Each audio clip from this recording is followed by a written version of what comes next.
Okay, all right. So, and I give you a quick overview, and then these are the 13 different diagrams for UML. I only want to talk about the three.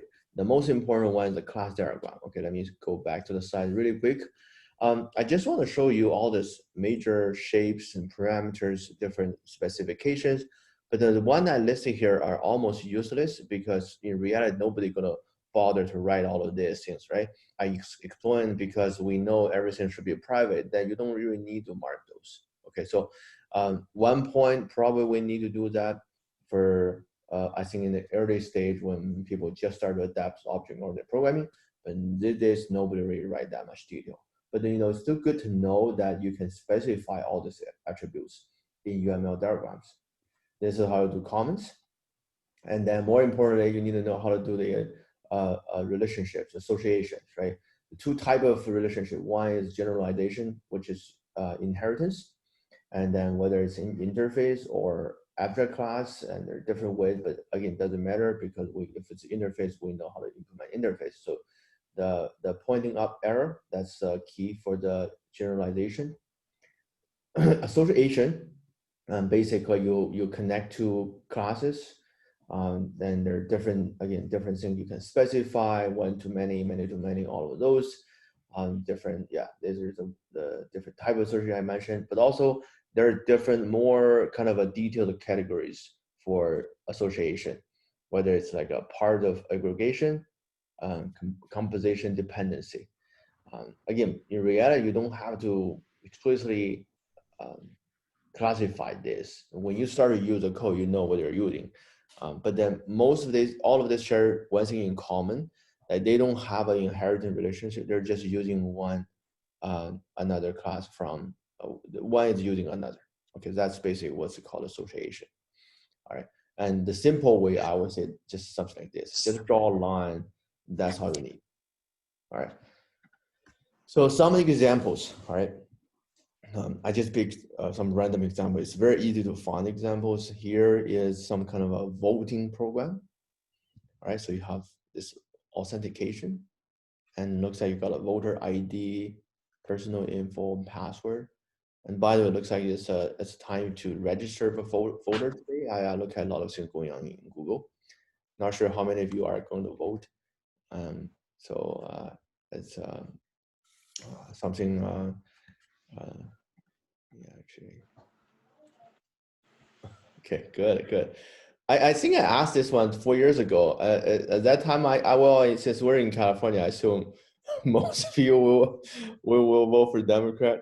Is that still the case, guys? Just to make sure I say I'm not eligible to vote, but I'm just very curious. I asked this question last year. I mean, 4 years ago. I think most people told me about Hillary at that time, so I assume it's something similar. What's your opinion, guys?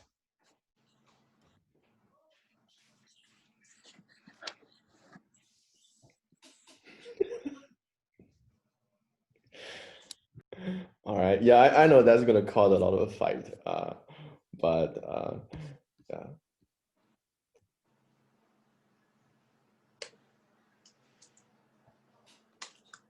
Oh wow, a pool worker. So yeah. So Feng, could you share more insights since people are talking about all the pools, and is that really real? Even though it looks like most of the pools are favor Biden right now, but does that matter or what's your give us some insider's view?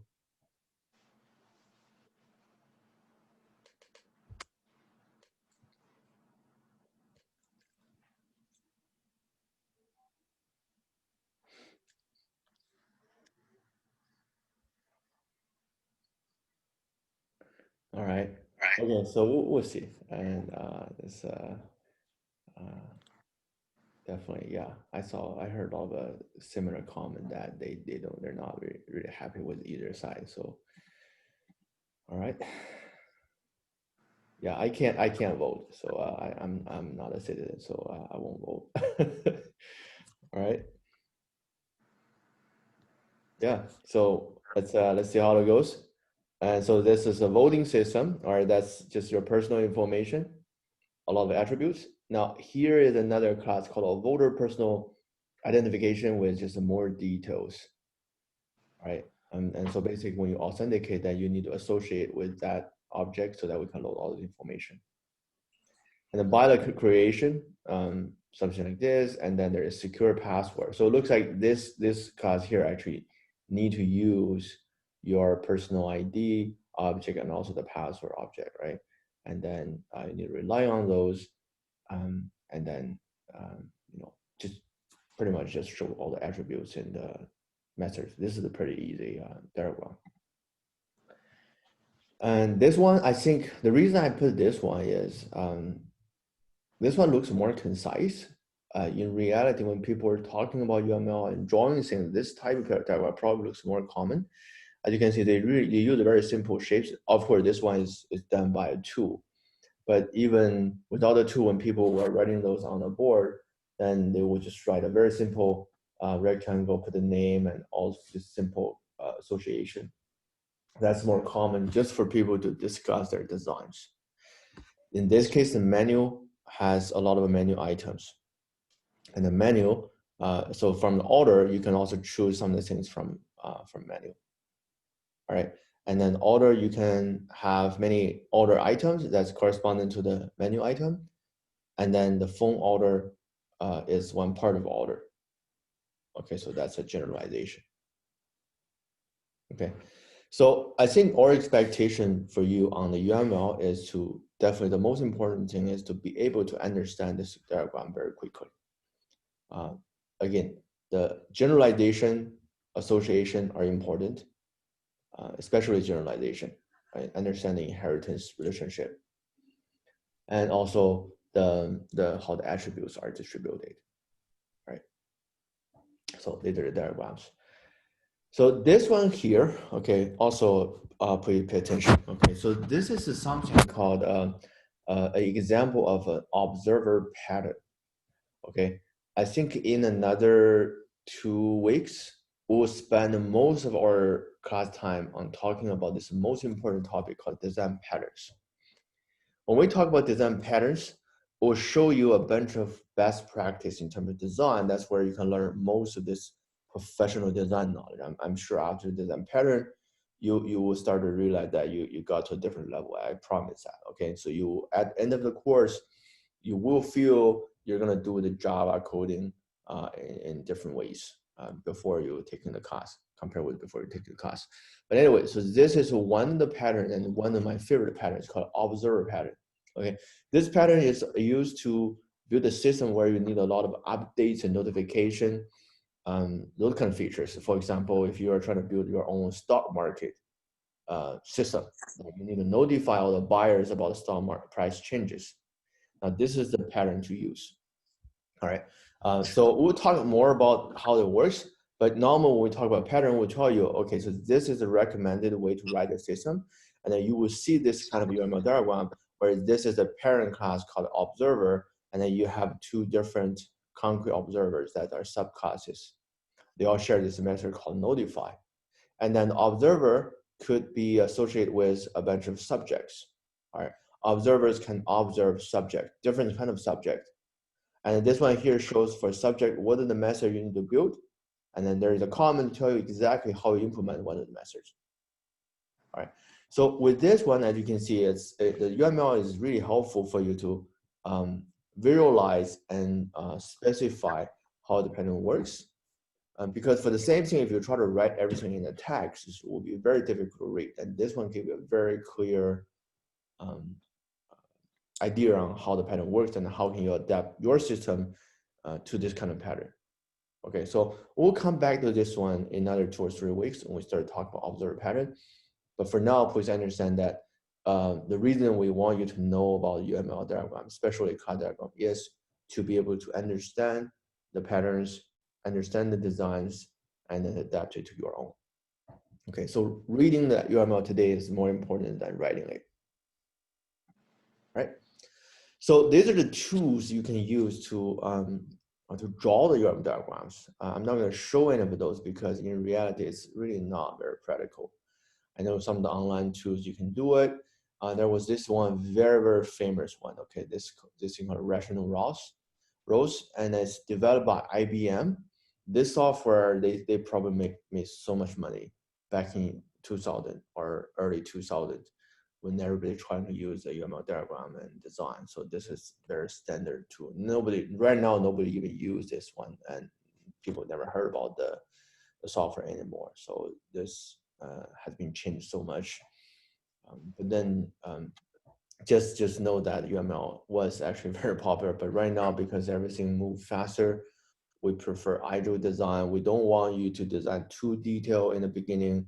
That's why this kind of tool lose all the popularity. Right. Yeah. So yeah, definitely some of the online tool now is even better than the old-fashioned way. This is a desktop application. Again, nobody really used it, but it was very, very expensive. All right. So let's actually take a look at the exercise. Okay. So I really want everyone to work on this one. I give you about 5 or 10 minutes to do this one. All right. So this is the exercise that is a design exercise. All right. The reason I want to bring this up is because you will have certain type of this question during the interviews. All right. So I'll talk more about this one later. I'll give you an example. So 80–90% of your question will be algorithm questions, legal questions. All right. However, there will be 10% of questions that will cover some of the concept, will cover some of the programming knowledge, and also cover some of the design. All right. I don't expect you to have too many design questions, but definitely possible to have 1 or 2, depending on which company you're using with. A few years ago, I know that Amazon really likes to have this kind of design questions. I don't know if they're still doing it today, but definitely get prepared. Okay, so I'll talk more about how many questions are general in the interview after this question. All right, let's take a look at this question first. So I want you to design a text hold'em system. All right, so pretty sure that a lot of you probably like to play this very often. Not sure how many of you actually do this in casinos. And then also, I don't know how many, anyone do this a little bit more professionally? Anyone? I think I asked this question one point, and I saw a couple of students raise their hand. I have a friend who is doing this very I think kind of like full time. He go to this casino Commerce. I don't know if you've been there near I-5. It's actually a very famous place. He told me that it's a lot. I wish I had a time for it, Professor, but I don't have a time for it. No, it can. I think it could be a professional for Texas Hold'em because, I'm playing a little bit, not the professional, but I'm playing a lot. Yeah, it's a definitely fun game. This is obviously not pure gambling, so that's why a lot of people do that in a very professional way. So he told me that they just go to the casino every day, and they were just looking for they call it fish, basically really the beginners. Basically, I believe this game is just fishing. You have to wait. It's a little bit losing until you win one. That's it. Yeah. So again, so this one, I think the reason it's not really, it is a very attractive game because it's not pure gambling. So definitely there's some kind of strategies, and of course you still need to have the luck, but definitely there's some kind of techniques. Anyway, so let's focus on the design. Okay, so for example, they tell you these concepts. Even if you don't know about this game, but basically, okay, you can play. Let's say we design this game system. All right, so there are 2 different kind of players. It can be human player, it can be computer players, and every player has a name and also the amount of chips you have, and then you can set the difficulty of the game. Obviously, it's more about computer players. All right. And then you have a card to play with. A deck has 52 cards. This one describe the basically the how the game works, right? So I'm not going to get into detail, but basically there are different rounds and different hand, and you bet and call all of this. Okay, so now we're asking you to design the system. All right, so it sounds like such a complicated and big question, but don't misunderstand. all we are looking for is the high level system design. Okay, we don't want you to write a code. The best way is to get some kind of UML diagram to talk about their design. And obviously, we're not asking you to write any algorithm. Okay, so don't worry about these details. We're not asking you to figure out all the logic, the workflow, how to implement every single hand one by one. We are just looking at a high level structural design. Okay, so that's my question. So what you need to come up with is a bunch of UML diagrams and talk about design, the major component, without getting too much detail on the algorithm. Okay, class diagram is not used for algorithms. So that's the requirements. Okay, could everyone try to draw something based on whatever you have, based on your understanding? And then I'll talk about how I'm going to draw it. And because you might have this kind of question during the actual interview, the tech interview. All right. So I give you 5 minutes to draw it somewhere. If you can draw it digitally, that would be great. And then so that you can kind of share that later on with me. And or just a piece of paper, that's also fine. And either way works. All right. So it's a wide open question. But all telling you is get me a UML diagram for this system design that covers the major component from the structural point of view without worrying about the low-level algorithms. That's a requirement.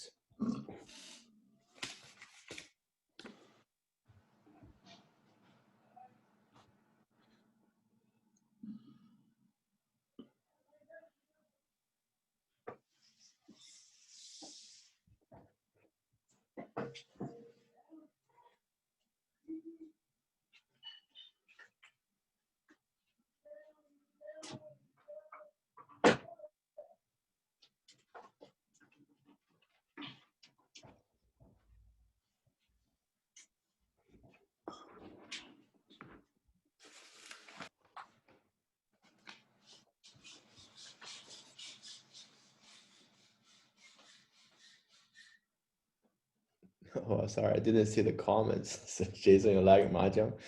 Okay, that's good. All right. Yeah, I it's a very like Asian culture thing, but it's I know how to play Mahjong, but it's definitely not as fun as Texas Hold'em. Yeah, I just feel that Texas Hold'em has a lot of psychological things there.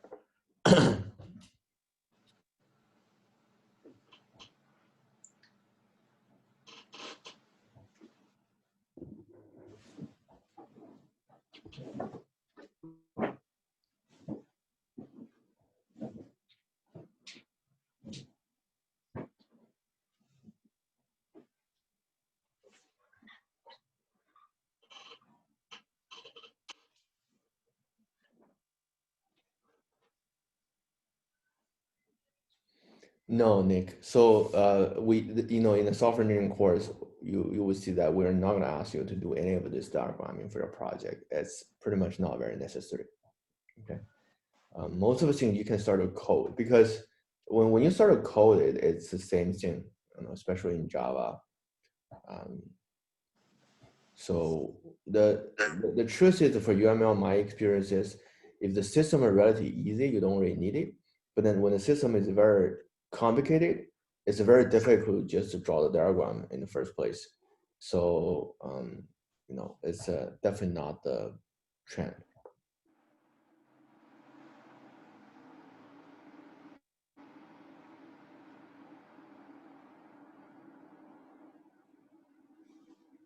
Yeah, David. So that's why there's a big trend. It's a change. I didn't say that UML wasn't popular. It was really popular, as explained last time. There are 1,000 people register for this expensive conference to learn that. Today, my like a PhD research part of it was largely dependent on UML diagrams. But I just tell you the truth that none of those are used in the company, even back in 2010. Nobody do this. They just do code. They don't really draw or document any of those. All right, so there is a book. Okay, I'll find the book. It's called Craftsmanship. I'll figure out that book later. And the idea is that code is the best design. So they really highlight the getting the really high quality clean code. Yeah. These days, if you go to things like JPL or some of the like military government based companies, then they may still use the designs depending on the system they work on. But then if you go to Google, Amazon, and I can guarantee that nobody uses UML.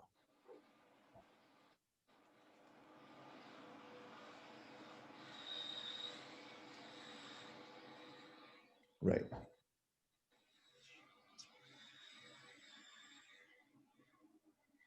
All right. Everybody try this, okay? Just doesn't matter whatever you draw, what you can get. I'm pretty sure there are a lot of questions you may have. I want you to experience this one because at one point they ask you this one on the interview, then I don't want you to stuck there, don't know what to do.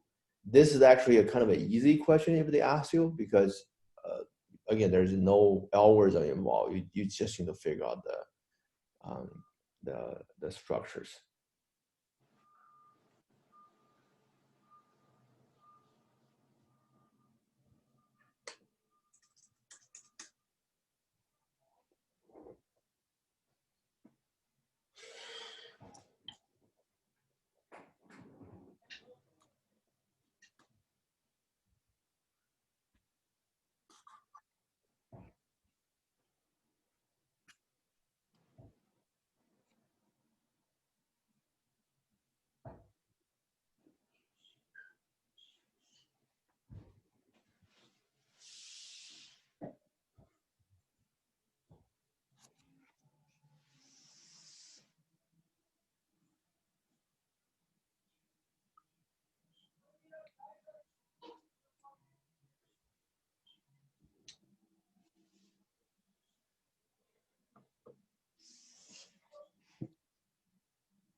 Sorry, I missed a question. Anti, I don't even know that term. Okay, I got this description from some kind of a interview question. Okay,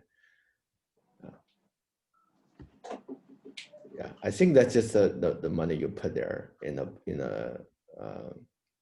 pod. I mean, by default. Yeah. How many of you actually? How many of you played this one in real like casino settings with real money? Anyone? I Whether played. it's tournament or just like a cash game. There was no cash game. Okay. Yeah, home. Well, I know you probably play with your friends at home and with some kind of money. It's different. Okay, you should try the the casino setting. It's quite different. You get nervous the first time you play. It's really nervous. That's why I understand that some of the professionals said that they're just waiting for those fish and who's pretty can easily draw a lot of different things, and then they're mainly trying to win money from them. Yeah.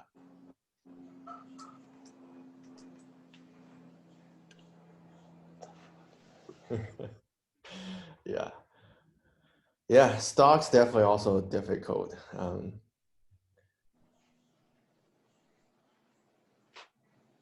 right. Okay, guys. Anyone have something to show? Whether it's share your screen or just open your camera, just shoot your paper. I want to see how you're thinking. Has anyone got some kind of a prototype?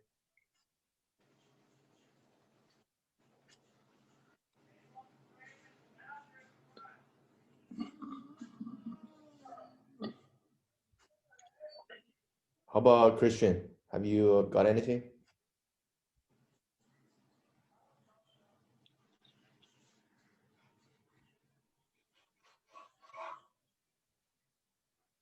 Looks good. So that's fine. Have you It's okay. If you don't mind, just share that with your camera so we can see that. It's all right. It's all right. I just want to see how you're thinking. Don't worry about the drawing.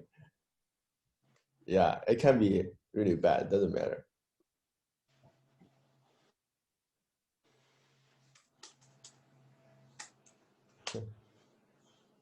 Yes, yes. Wes, can you could you share, please? You want to share screen or you want to use a camera? Okay, so I'm gonna enable stop sharing. And all right, go ahead.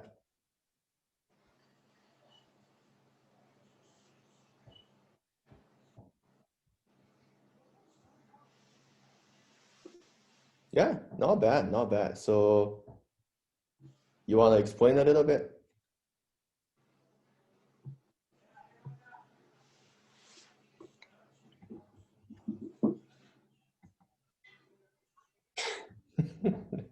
All right, don't be too humble, okay? So for the when you are in an interview, okay, you don't want to be this humble, okay? Just you got to be very confident, all right? So yeah, this is actually really good, okay? Almost these are the things we're expecting, okay? As you can see, we got people is general, okay? So but the structure, everything looks pretty good, okay? I'll come back to the details. So it's not bad, Wes, all right? Anyone else? How about we see one more? David, have you finished yours?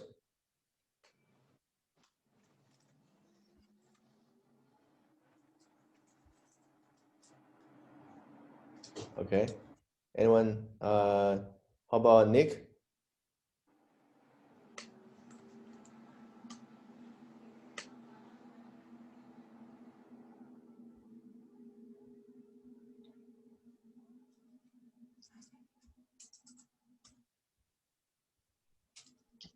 I was drafting on paper, trying to program the interface. I was working on the player most recently. It might be flipped, but yeah, that's my architecture so far.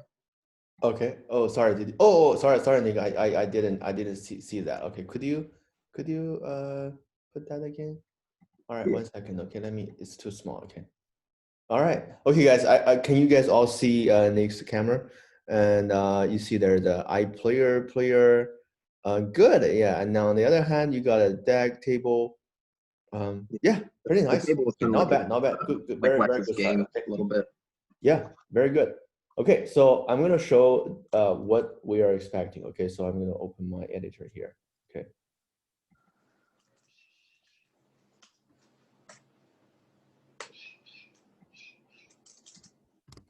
All right, so this kind of question is really easy because I mentioned that they're only looking for structure, not really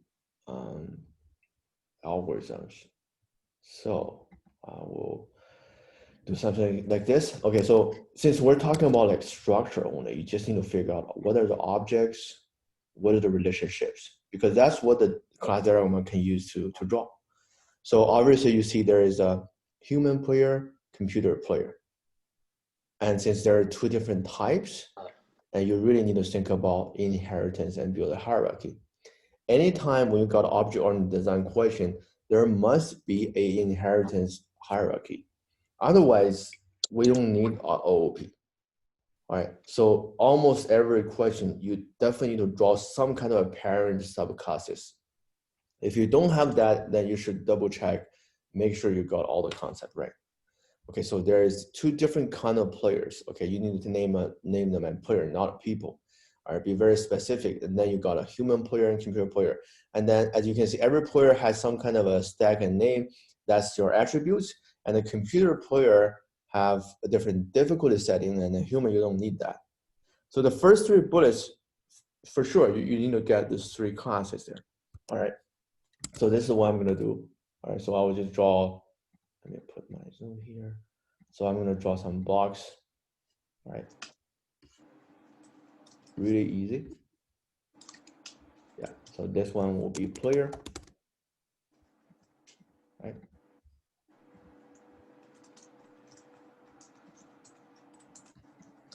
All right, and then two different kind of player. You got a human player then the computer player. Right? And then very quickly, you need to get this generalization. Okay, so it doesn't matter the error, like a solid or dash, just make sure you're pointing out to the parent, just like this. Okay, I'll make it a little bit bigger.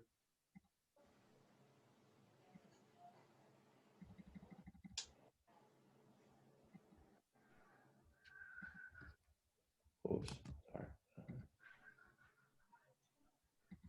All right, and then same thing for the other one. Again, you don't have to follow the standard UML specification. All right, so then start explaining this. The parent class, there's two different subclasses. And then you need to put the attributes. Name and status chips, those are the attributes shared, right? So you need to get a name and then chips. All right. But for computer, it has extra setting difficulty.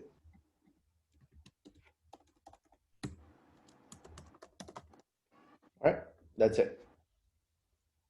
So now you got a perfect hierarchy for the whole system. For the player part. And you keep reading. Now, so Professor, sorry, why the computer doesn't have chips? It has shared. See? Oh, it's shared. Yeah, okay, they're in the you're parent right. class, right? Yeah, so they both share. And then they said the deck has 52 cards, right? So you will need a deck. And it doesn't seem to be a hierarchy here. So I'll just put a deck. And then you can put a card. Okay, this is a little bit more detail. And in this case, you will have some kind of a association. A deck has many or 52 cards. All right, so if you want, then you can type something more specific. Okay, so this one deck has many or 52. I don't know if you can put 52, but you can also do a many, this kind of thing. All right, so for the card, then you will see the value, right? Sweet. Something like this. And that's to play the game, you will need to have the deck. All right, and looks like we got most of the things covered. The only thing left is how do we play the game? And again, there's no way you can model and diagram this sequence here. You can do that with some other different diagram, but definitely not for class diagrams. So general, a very easy way to do this is I'll create something called a game engine, or you can call it game manager, whatever. Okay, so this is going to help and manage all the whole games, such as you can like start a game, you can like a first hand, and all of those. Just specify some of the method that you think makes sense. And then finally, this one will need to have a lot of players. This one also will need to have a deck to play. So you will need to add this association. Right?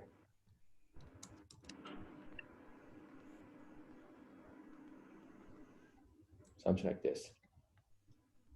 All right, so now you're done with the design. Okay, so that's the expectation. As you can see, this one just helps you to understand how the game plays, and you can summarize some of the methods here, batteries, all of those. Of course, you can put more methods here, like batting, raise, call, fold, all of those. And those you can definitely add them. But then what we're really looking for is a structural design. Okay, the major component. Dealer class as well? I'm sorry? Don't you need a dealer class as well? Well, yeah, you can. I think, yeah, we can. Well, I think that's part of the game engine. You can also think about it that way. Yes, but it's fine. Those things, yeah, you added, it's not going to hurt. Or I think, those are very open things.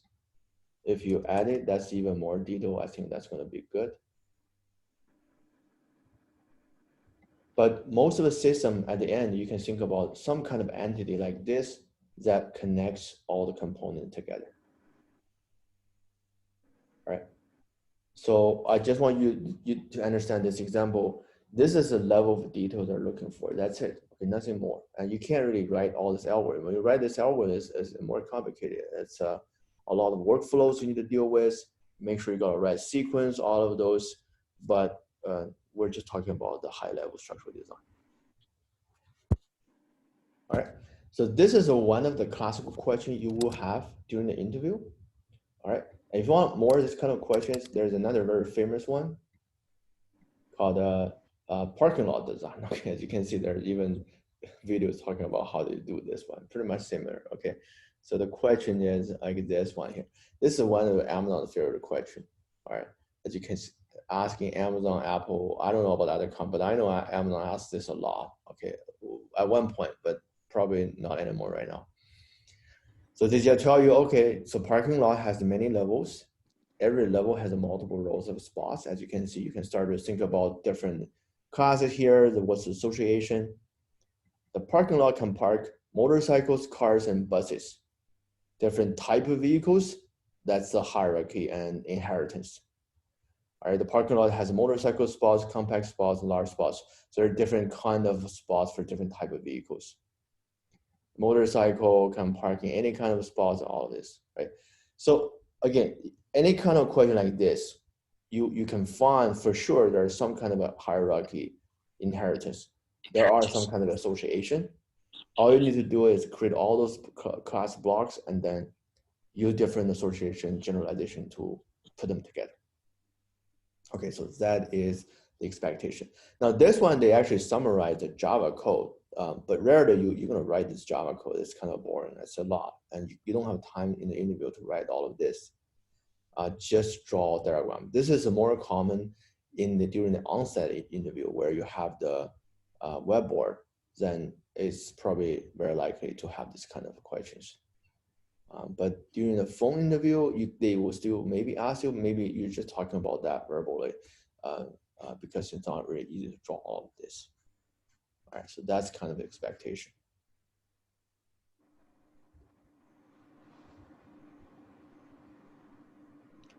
All right, Arash was asking about arrays. No, you don't, you shouldn't do, because the card you have, think about this, it's not just about card, because if you have a deck, then you can put things like a shuffle, right? You can have some other things, right? So that's why using class is always better than doing the card.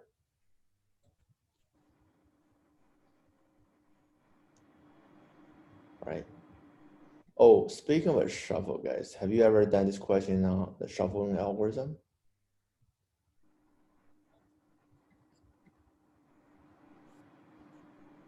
Have you seen this question before? This could be a very typical interview question, okay? How do you shuffle a card? Okay, so I give you an array. Okay, I give you a card. Okay, and let's assume that it's like 1 to 52. Okay, I want you to randomly shuffle the cards. Think about how to do this, okay? Randomly shuffle the cards. Write your own algorithm. So after that, the cards, this thing here inside will be totally random. How do you do that?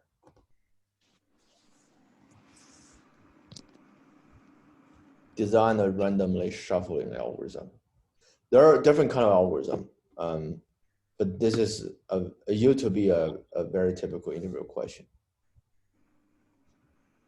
You do the hash tables? Yeah, you can use anything. Yeah, so sorry, somebody raised their hand, I didn't saw that. Let me, yeah, Osiris, go ahead, you got some ideas? So I'm thinking that you create another array and then you have a random function that kind of takes the numbers in the initial array, shuffles it and puts it into that new array. That works. So basically, for example, this one has a size of 52, right? So you can just randomly generate a number. Okay, so I don't know how the Java works. I forgot. Rand int, right? So next int, something like that. All right. So yeah, so you pick one and then you put it to the new array. However, how are you going to deal with the duplications? If that cell in the array already has a value in it, just grab a new random integer. Yeah, try another one, right? So every time when you try to insert, then you have to check if it exists. So you can do that maybe with a set. That's maybe more efficient. However, that's you know, the interviewer is going to ask you right away that what if you can get rid of that checking, because in theory it could run forever. It's just not hitting any of the, especially when you're getting later, right? So when you are only have 2 positions left, then you're going to hit a lot of the duplications.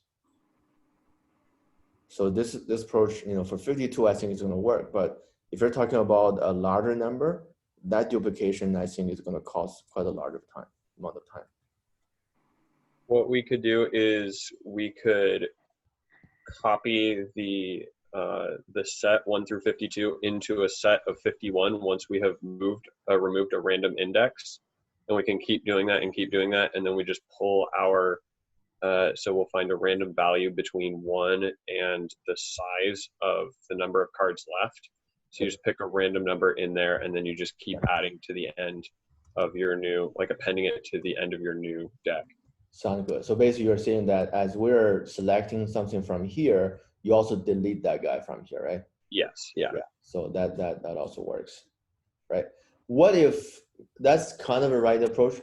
What if I don't want you to use this extra array? Can you do everything in the array?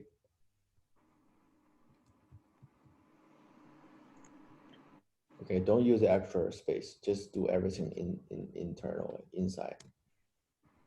I mean, if we can have a single temporary integer outside of it, it'd be pretty easy to pick 2 random ints between 1 and 52 and swap them. Sorry, so you said I have a temporary variable and then I randomly generate what? 1 to 51? So you would need that extra variable as like a temporary variable to do a swap, but you could get 2 random numbers between 1 and 52 and swap them. Run those each differently, yeah, and then just swap them. So you then how many times do I do that? How many swaps do I do to get a good random? Depends on how well you want it to be shuffled. Well, then you gotta give us a very scientific or you know, a decent level of random, right? So for example, you know, 52, if you divide it by 2, it's 26, right? And then what if you got a lot of duplications, right? For example, you generate 2 numbers the same, then eventually maybe it's not very random. Okay, what you could do is rather than doing 2 random numbers, you could just do 1 random number and then iterate 1 through 52. Okay, I got 1 random number and then what do I do? Sorry. So you start at index number 1 and then swap it with a random value in there. You're hitting the right solution. Okay, so guys, so I don't know if you got David's idea. The ultimate good solution for this one is this: you pick, you start with the first one, then you swap this guy with something else at the end. So you only need to generate a random number from 2 to 52, and then you swap that with this. And then you move on to the next index, and then you swap this next one with the rest. And that way you basically do 52 times, pretty much you swap 52 times. And then that's going to give you a very random result. And as Nick mentioned, this is the linear time. Also, you don't need the extra space, and it definitely gives you a decent level of randomness. Does that make sense? However, guys, I really like what David was talking. That was a very, because you see, he was starting something with 2 numbers, and then he keep going, keep improving. Eventually, he got to the ultimate result. During the interview, that's kind of the conversation you should have. Okay, but of course, you know, today I was leading him a little bit. In reality, nobody's gonna lead you. You kind of need to kind of lead that conversation while you're thinking. You keep talking, but it doesn't matter. You don't get the most obvious optimized solution in the beginning, but as long as you keep the conversation, the communication, keep improving, sometimes it's actually even better, because they can see, because this is supposed to be a new question, and then they can see, oh, actually, given a new question, you can actually start to analyze it and then figure out the problem and then keep improving it. All right. So that kind of thing, you just need a little bit of practice, but you don't want to just be silent there for 5 minutes and then give some code. That's it. That's not going to work. All right, but take a look at this random generation algorithm or shuffling algorithm. There are 2 or 3 different versions. This is just one of them. Okay, one more time. You just go from the first index, randomly pick a number from the rest, and then swap them. Okay, and then you go next one, swap with the rest, and then keep doing that for all of them, and then you got a random deck. All right, very cool. All right, and then a lot of you actually got, I think you got the similar answers. You can also use another array, use a set, remove, that also works. I don't think that's gonna be too slow. It's just need some extra space. Okay, so now back to some of your questions, okay? How many questions you will get? All right, so I know this one, probably I will write it down here.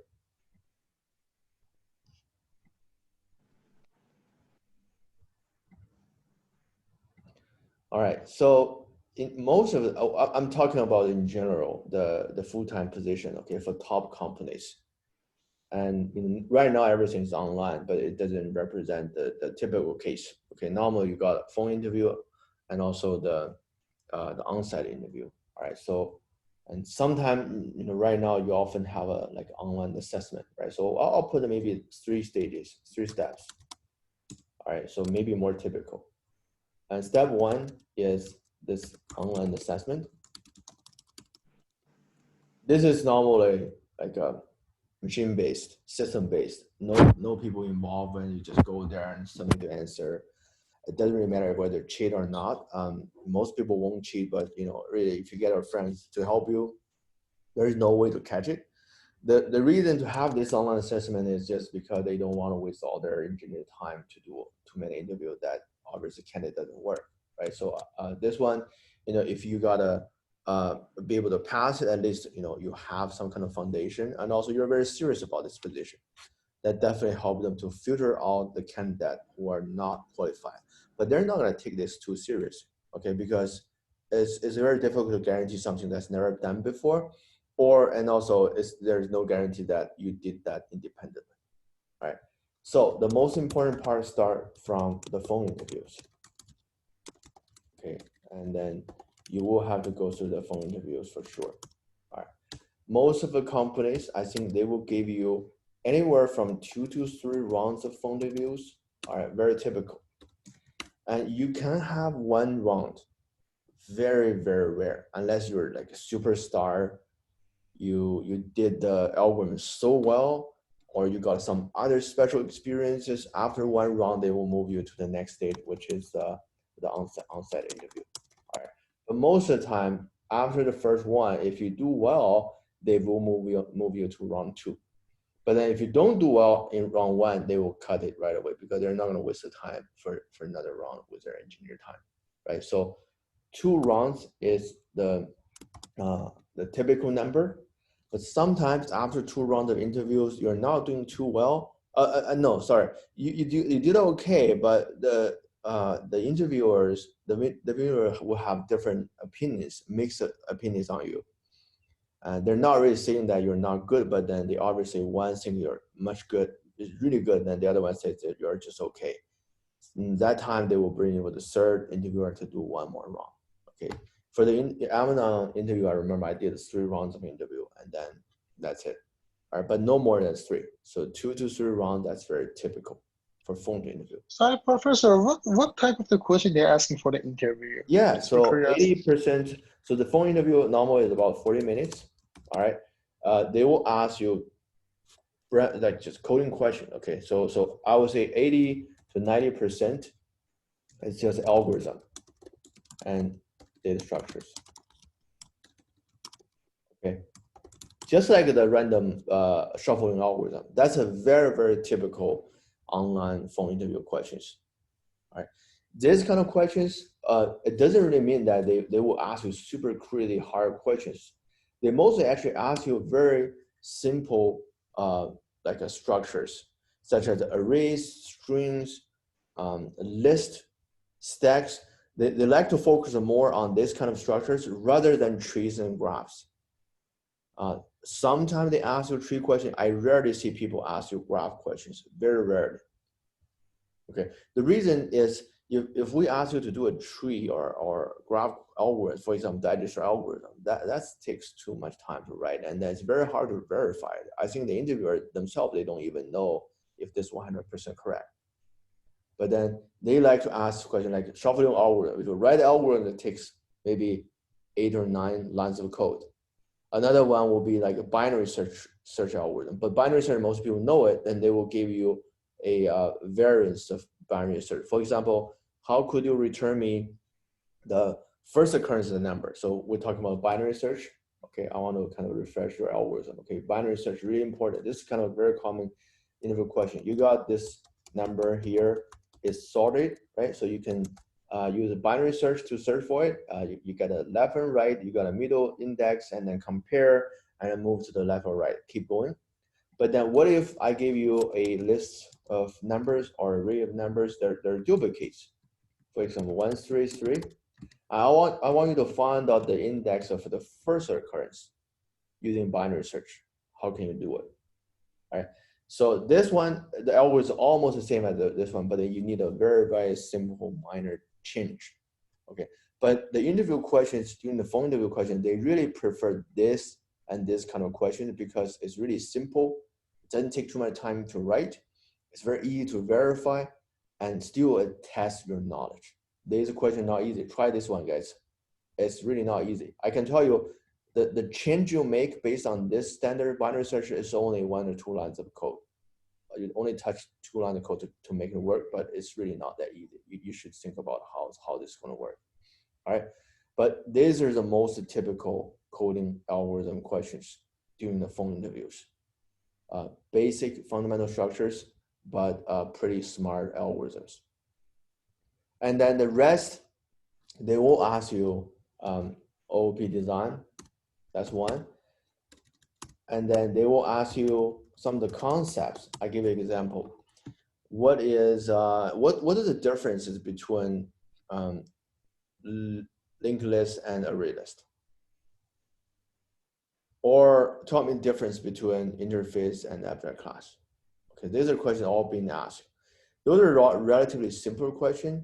Depends on the company, but they may just ask you those just to get you warm up. But the fundamentals will still be here, right? So that's just the only thing you need to prepare. These questions, you can just look at some of the posts you can find online. If people ask that before, just review that by yourself. You shouldn't need too much time to prepare this one because you can't go back to look at all the textbook and review all the concept. It's really not needed. And they are mainly looking at this one. The old design example I gave you was very, very rare. Okay, so most of you won't see that one. But then if you see it, you should know that's what they're expecting you to have. All right, so usually within the 40 minutes, you should be able to do 2 to 3 questions. 2 is very standard. Okay, they give you a question, you think about a couple minutes, and then you finish that, and then they ask you for improvement. They ask you for talking about the complexity, the big O. and after that, they move on to the next one. So about 2 questions. Right. And if you do well, and they will give you really good comments, and then the recruiter will see the comments and they will decide to move you on to the on-site interview. All right. And on-site interview is almost the same as the phone interview. Oh, by the way, the phone interview, they normally use some tool like either Google Doc, or maybe more typical is something called Collab Edit.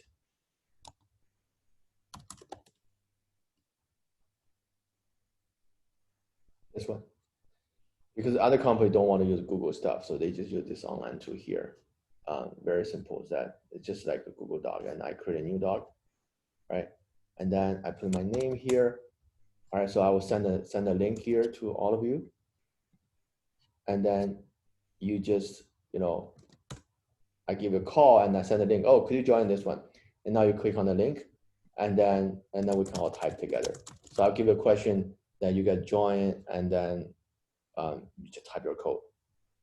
And as an interviewer, I can just see all the live coding and editing you're doing right here.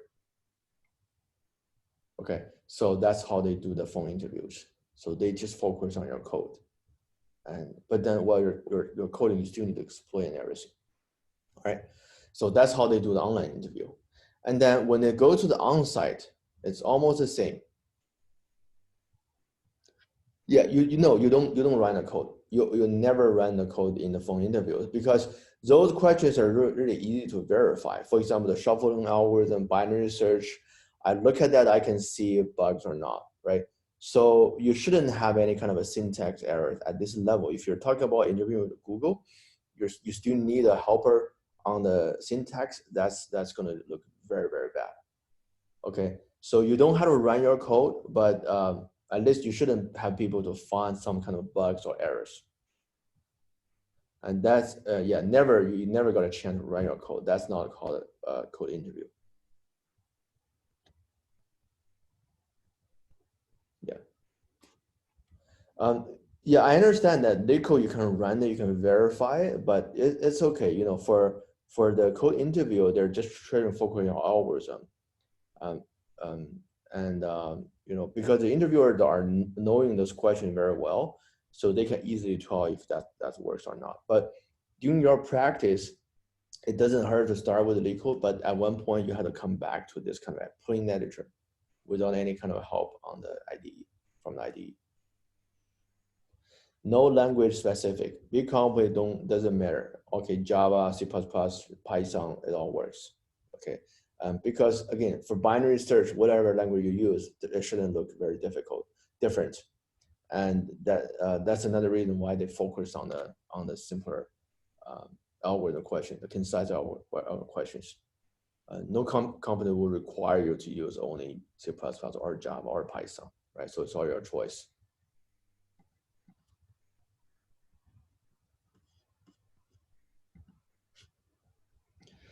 All right, and then if you do well, and then they will invite you for an on-site interview. As I mentioned, on-site interview is almost the same as a phone interview.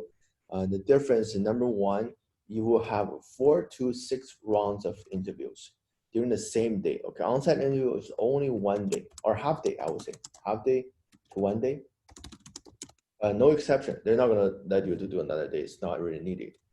4 to 6 rounds, that means you need to meet 4 to 6 people. Different people.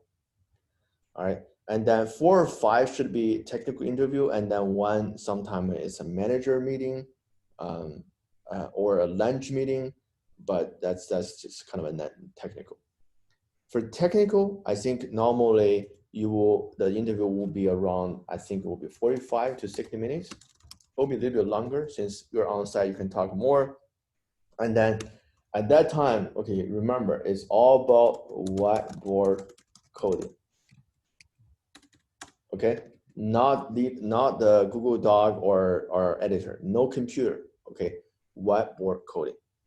That's the typical practice. And we can't do this one, but in typical, you will go to do the whiteboard coding. So you write your code on the whiteboard. That's even more difficult. That's why if you have an on-site interview, make sure you practice a whiteboard coding beforehand. Okay, otherwise you won't know how to do it. It's and especially how do you put your code very organized way. It's easy to read, and all of this needs some practice.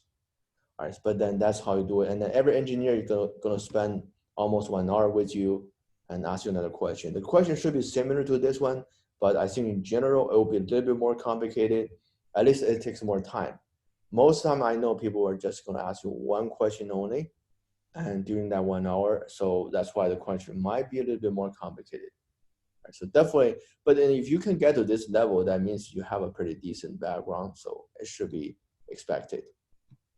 All right, so you will have a lunch for sure, sometime with a manager only, sometime with a team. I think they did probably manager only is more common, and the team member won't have time to have all meet together. And then again, for the lunch, you can imagine it's really not a lunch, okay? It's an interview, so you're not going to be able to enjoy the lunch and just try to answer your best questions. But I don't think they're going to ask you an question during the lunch, but they will ask you about your previous background, experience, all of those. The main thing is for managers to understand if you are a good member to have in terms of how easy it is to work with you.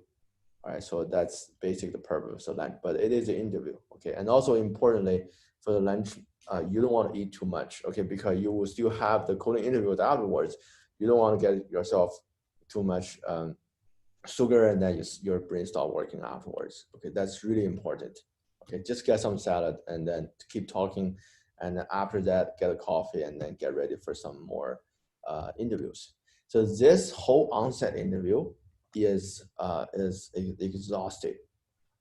All right, so it's not an easy thing. You don't feel it during the on-site. You won't feel too tired in the middle. After your last interview, you feel you're burnt. Okay, it's really exhausting. But it's at the same time a lot of relax, and especially if you do well. So that's the on-site interview. That's why I told you one point that on-site is difficult. All right, it's risky, it's challenging, more uncertainties, but don't be afraid of it, because a very small number of candidates can get to the on-site, and if they are hiring one person, they're not going to have 10 people to come on-site. Okay, nobody have the time to do that. I think if they're hiring one person, either they have 3 candidates to on-site, or they're just doing that rolling base. I would just look at one by one until I see a good one. So I prioritize the candidate. So if you're on site, you're already very close. Don't feel that you're still far away. So be confident. All right, get ready for a very challenging day. But if you are on site, there's a reason that you're on site. So that means you are pretty much qualified. They just want to verify more things with you. All right, so that's some of the things you need to understand about on-site interview. A lot of fun, okay? They will fly you, okay? They will buy you a ticket, especially for all the big companies. They will let you to be in the day before, and they buy you a ticket, then they get you a nice hotel. They're not gonna get a very cheap hotel, okay? Very good hotel, and then you can just eat anything you want, and then you can also ask for an extra day after the interview to go back. Sometimes they pay the extra night, sometimes they don't, but the flight ticket doesn't matter. And you can spend your day there just to travel a little bit. All right. So yeah, on-site interview is not, and also it's good that you can see the company inside, know how they're working, all of those. So that's basically how the on-site interview works. All right, but pretty much you meet with about 5 people. That's very typical. And everyone's going to give you comments, and then the recruiter will take all the comments and make a decision.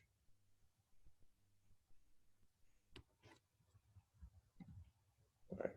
I think also this whiteboard coding also another scenario where you might need a lot of they might ask you the design questions, because it's very easy to draw the diagrams here.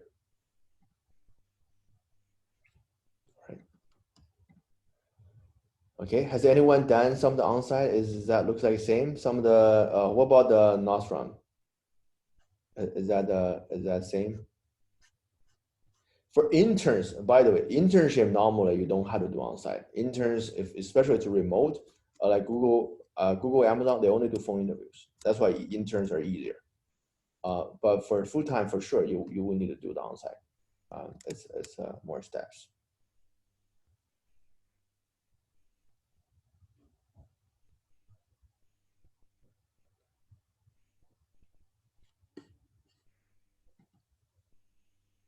All right. Has anyone kind of experienced this type of on-site interview?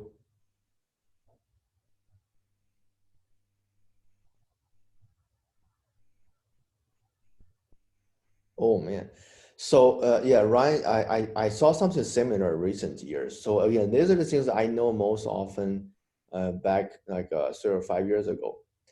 And recently I started to see more kind of diverse kind of interviews. And sometimes you do, yeah, you go to, I heard that you go to Uber or Airbnb, they give you kind of a laptop for you to code something. That's also possible. Presentation, very rare. Depending on your role, if you're doing some kind of a research position, that's a very, very typical, okay, to do a presentation. But for a general developer, I doubt they will do a lot of the presentations. It's maybe some of the special group. Yeah. Oh yeah. So for different roles, maybe there are different things. This one I'm mainly talking about the entry level developers. When you get to senior, they will probably ask you more about design question. They will not just ask you the algorithm question. That's also another difference.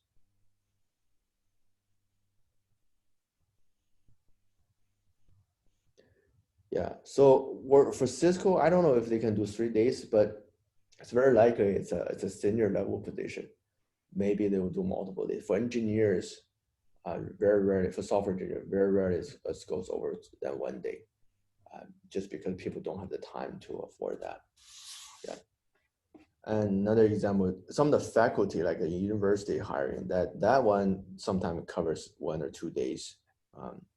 That's also different. Like if you guys want to become professor here in the department, you don't need to worry about anything about lead code. Okay, you can be really bad on lead code. That's okay. You can still be a professor. The professor interview is all about chatting. Okay, so you do two presentations, talk about your research, talk about or give a sample teaching. I think that's another thing we do here at Cal Poly. And then other than that, you basically meet with every single faculty members for half hour, and then you chat, you talk. And then the good thing is the faculty is not going to test you with a lead code question. You just basically chat for the whole day, and that's how you do the interview for professors. All right. So yeah, it's a quite different nature. All right. Any other questions? Okay, so take a look at the interview questions. Okay, if you Google like a software design or OOP design interview question, you can find a lot of those, like parking lot, text hold'em. These are typical ones. At least know what people are expecting and how others are doing. So you can take a look at the YouTube videos. There are a lot of this kind of people are talking about the interviews. Give some mock interviews. I think that will give you a very good example on what you should perform or how the professionals are doing the interviews. All right. Okay. So I think we'll actually stop here and then we'll wrap up the UML next time. Thank you. Thank you, Professor. Good one.